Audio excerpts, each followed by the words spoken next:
and some athletes will take over 12 hours to complete the course. The early leaders include 29-year-old Dave Norona, who has proven before that the only way to win is to never give up.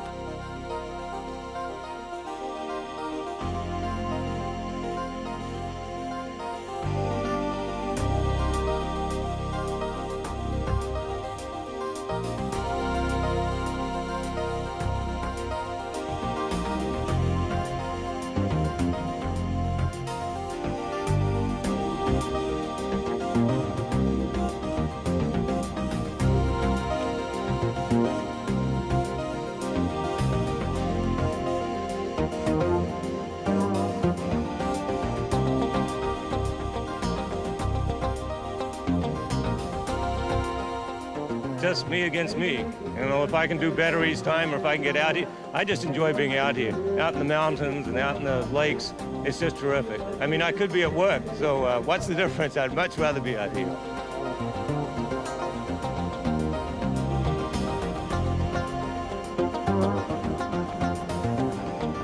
Dave Norona, in the familiar green and yellow kayak, keeps pace with a group who break from the pack early on.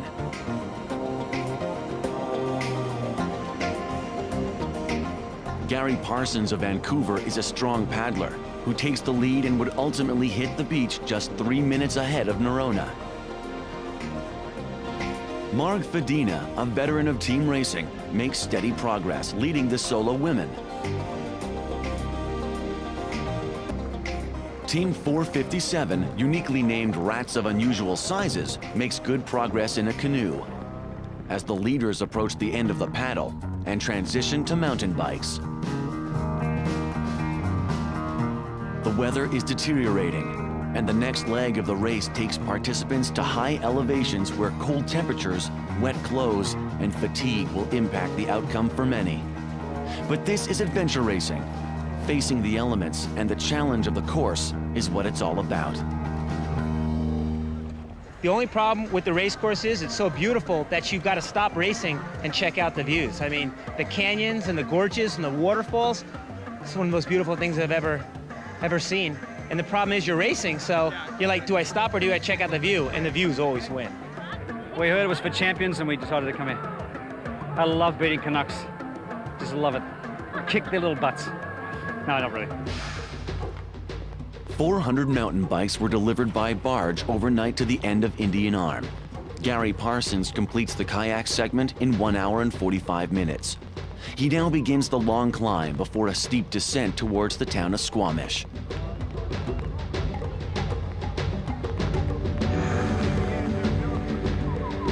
Within minutes, others begin to arrive at the beach.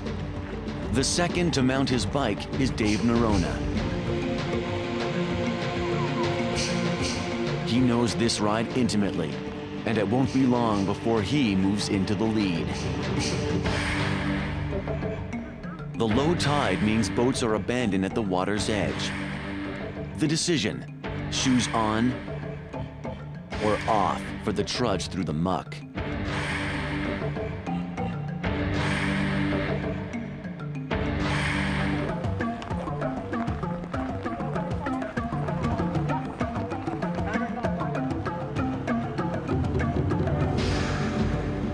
Dave Norona now leads, but he labors through the climb.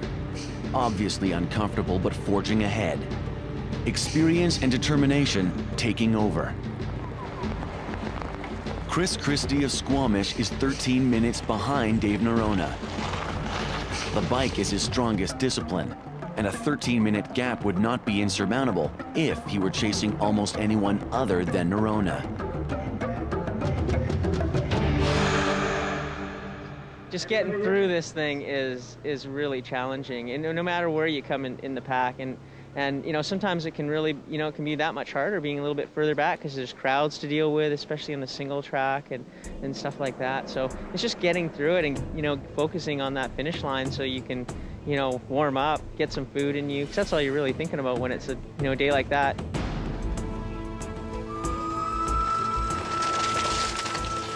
While Norona works the fast downhill run towards Squamish, others arrive at checkpoint 3. the highest point on the course where cold weather and wet riders are not a good mix. Fun, fun, fun in the BC sun.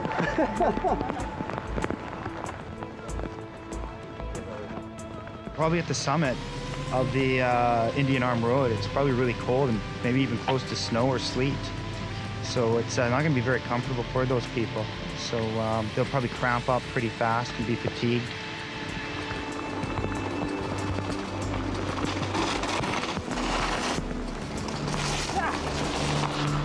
The athletes negotiate slick single track in the late stages of the mountain bike leg around Squamish, and Norona has a solid lead.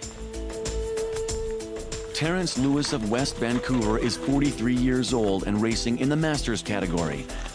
Near the end of the ride, he is among the overall leaders. Others race down from the pass, where concerns about hypothermia are starting to grow. I can't be any cooler than I am.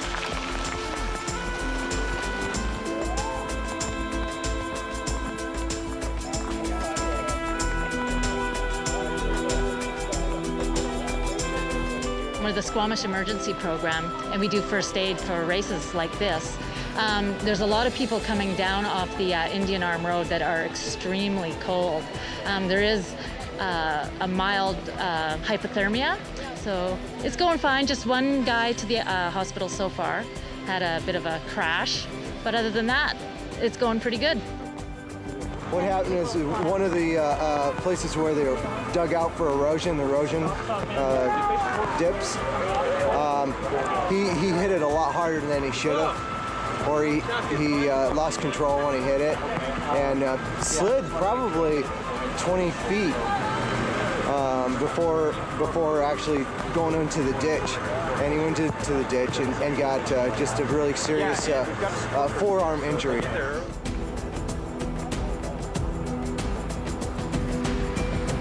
The final leg of day one is a 1.5-hour trek, including a 400-meter swim across Alice Lake. Norona is past the lake and heading for home, while many continue to struggle.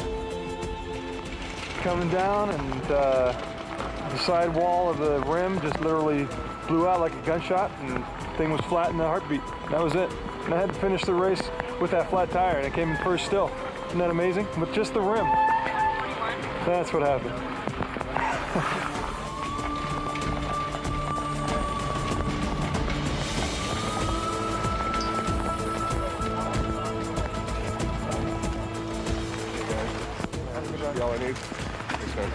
Chris Christie is within 20 minutes of Dave Norona. He'll finish second on day one, but day two includes a long bike ride and a chance to make up time.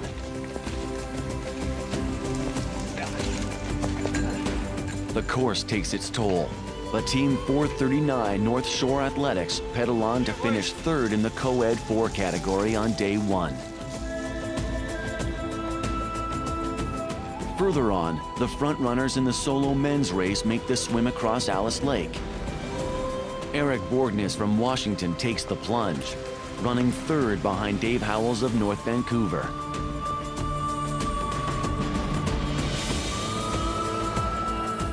For Dave Norona, the finish line is a welcome sight, setting a blistering pace at 5 hours and 40 minutes. I'm feeling pretty rough, actually. I don't even remember most of the course today. I mean, I was so out of it. I was just, you know, it's like tunnel vision, just getting to one section, and you know, I can't believe I made it. I got here, so I'm really I'm happy, but I'm hoping tomorrow I feel better than I did today.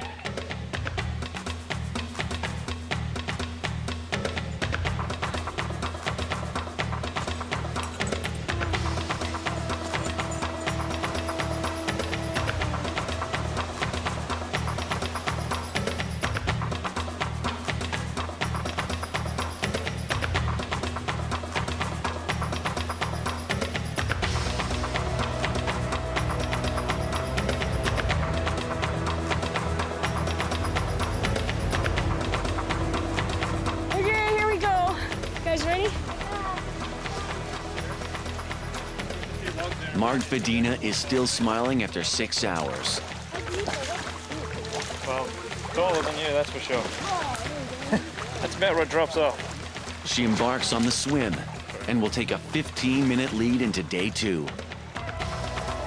Meanwhile, Chris Christie crosses the finish line.